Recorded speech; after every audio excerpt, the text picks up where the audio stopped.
Oh, he's thinking about Georgie right now. He's like, you and Georgie. Everyone, and what a game we have. Battle in the Western Conference. This Houston crowd hoping to watch their Rockets come out on top. Looking for a little bit of redemption in this after the loss to them here last time. Nothing but three. Let's check out Denver's starting lineup, presented by State Farm. And small forward and power forward, Gallinari and Fareed. Iguodala out there with Lawson, and it's Kufos in at the 5, down low.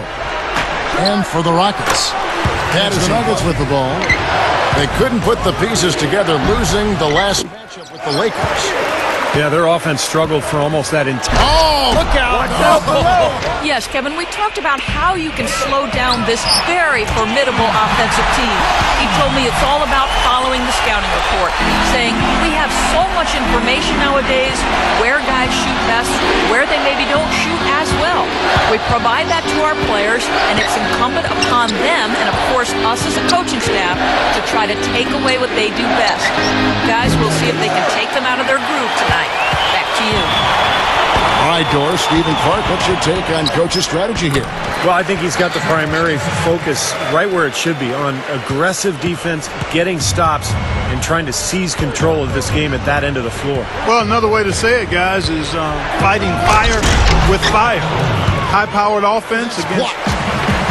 Oh, and a fast break for the Rockets. Lynn with the ball. Harden lets the 3 fly. The basket good off the assist from Lynn. 6 points for James Harden.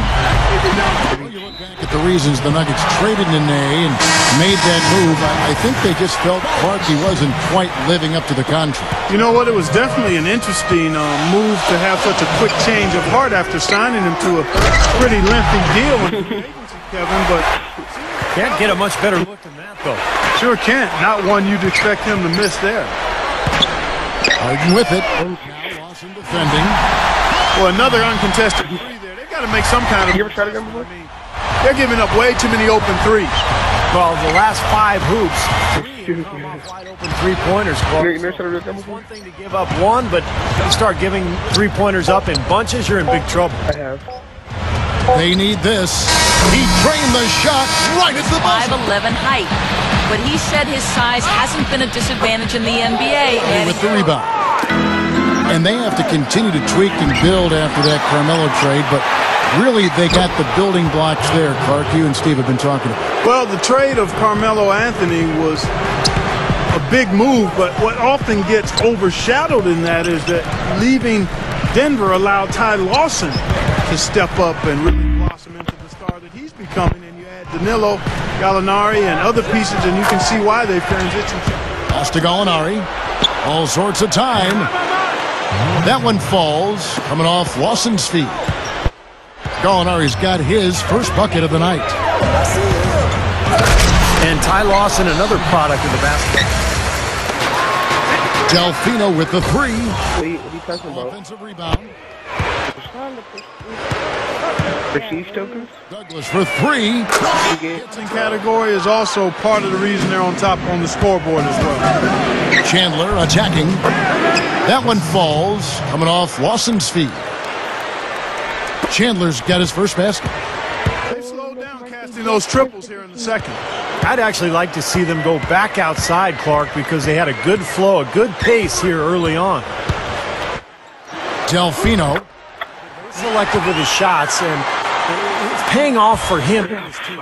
You know, he's taking exactly what the defense is giving him, and he's not forced anything. That's exactly how you should play the game, in my opinion.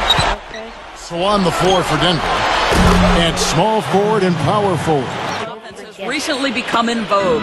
An open offense play style predicated on quickness and outside shooting.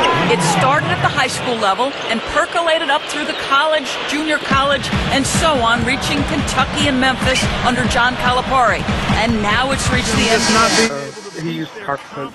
Counterparts. Had they done that, perhaps they would. And then Jama from like Rough Deer Day. Houston making some changes. He used Young and Reckless, I think. No, Get a he chance to used check out the standings up. Drama beat. Already we're in December. You look at the Rockets, and of course a the lot of people use only. Like, there's a biker named Aaron Ross. He uses it.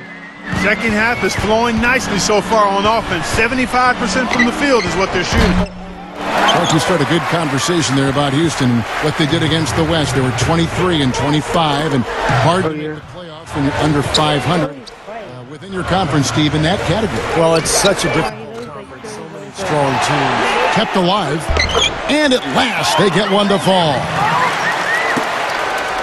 And that's the way it's been. A big margin for them in the rebounding category. You know, sometimes you got to get down and dirty and do the dirty work. And in this one, they've done it, and it's paid off on the scoreboard in a big way. He's been producing all night. It's up to the rest of his team to start kicking in a little bit.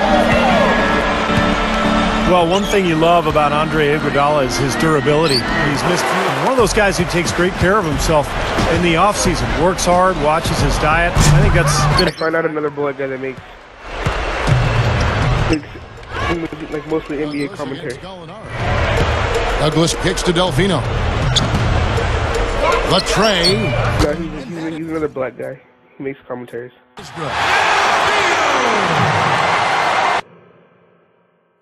No, it's D. Cooper.